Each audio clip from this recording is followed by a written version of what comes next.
मैं तू काॾे वञे थो? बाबा मां वञा थो दोस्तनि ॾे 5 मिंटनि में थी मोटी थो अचां। दोस्त किथे आहिनि? बसि हिते ई ॿाहिरूं खड़ा आहिनि, मोटी थो अचां। हा ठीकु आहे। ठीकु आहे। बस मोहर खान अञा तां तूं मां तो माण्हू कोन न जेके मूं को फुर कई।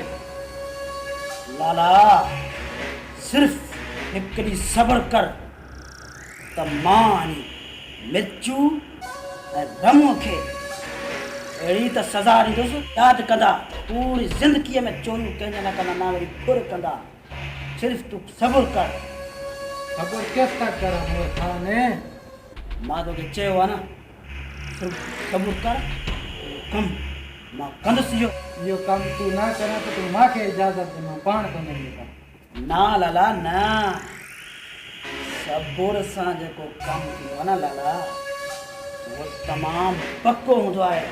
तोखे त ख़बर आहे मोर जेको कमु कंदो आहे न सब्र सां, वॾो पावर रखंदो आहे न चरिया। सब्र बाबा सब्र।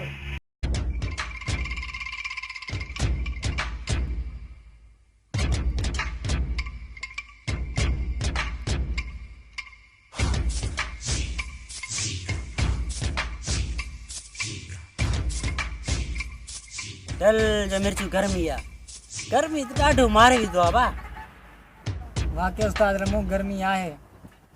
मिर्चू मुंहिंजो बुख का पेट साह ई कोन्हे, बुख ई लॻी आहे यार। हलूं काथे, रोज़ बि कयूं, हलूं कयूं, चोरी कयूं, हथ हणूं काथे यार, घणो सती आहे। न यार मां चोरी न कंदुमि, सुबुह जो ही बाबे झलियो आहे, चोरी न आहे करणी। बस साईं तूं बाबो बाबो लाथी बीठो आहे। बाबो त सॼी गॾु हूंदो छा? ॾाढी भागा हलूं कयूं। ना 2-3 चोरियुनि जूं पंहिंजूं शिकायतां आयूं आहिनि बाबा ॾे। ॾिठो ई थाणे में हुयासीं बि बाबा परेशान, हिते बि हाणे बाबा परेशान आहे, सुबुह जो अचण न ॾे पियो मूंखे। तूं चुप कर, बाबा हाणे शिकायत वेंदी कोन, ख़बर ई कोन लॻंदी। तव्हां जहिड़ो हणंदासीं न तूं यादि कंदे, तूं मानी बि अहिड़ी तो खणंदुमि। मूंखे बुख लॻी आहे, पेट में कोहा था पियनि।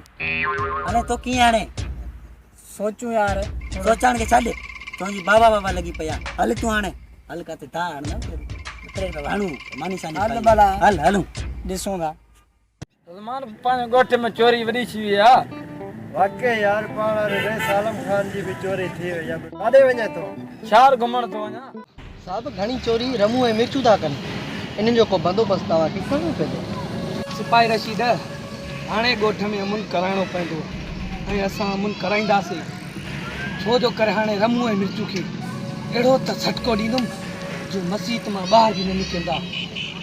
हू रुगो छड़ी मुंहिंजे हथ अचनि, छो जो मुंहिंजो नालो आहे त राजा, ॾोहारियुनि जा वॼाईंदो आहियां बाजा। हे हा लाला, जंहिं तुंहिंजी फुर कई उहे तोखे काथे मिलनि, तूं उन्हनि खे सुञाणे वेंदे?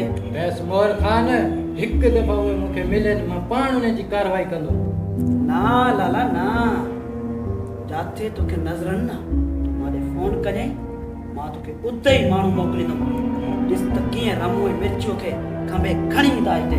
बस मोहर खान, मुंहिंजे सीने में जेकी बाहि आहे न, उहो मूंखे ख़बर आहे। मां सब्र कर, सब्र सां कमु थी वेंदो। ॾाढाई एतिरी न थींदी, बाक़ी इहो थी वेंदो तुंहिंजो कमु। ठीकु आहे? ठीकु आहे, मां सिर्फ़ु तुंहिंजे लाइ सिर्फ़ु सब्र कंदो पियो। ठीकु आहे, इहा तुंहिंजी महिरबानी।